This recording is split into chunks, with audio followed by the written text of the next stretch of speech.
Tanan. Hi everyone, today we're doing our silence reflection blog.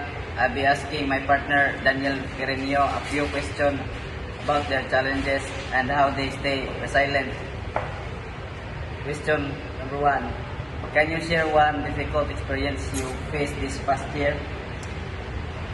Last year, I had a hard time juggling schoolwork and personal tasks.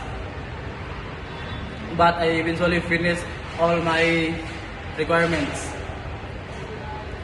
Question 2. What traits or strategies help you get through the experience? My determination and ability to manage my time really helped me overcome.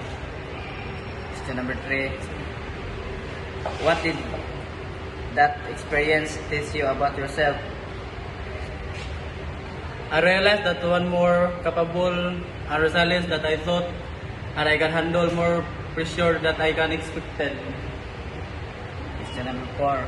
What things are currently causing you stress? Right now, I'm worried about my upcoming exams and some financial concerns. Question number 5. What support or coping strategies do you think would help you right now? Having someone to talk to and taking short breaks while studying would really help me manage stress.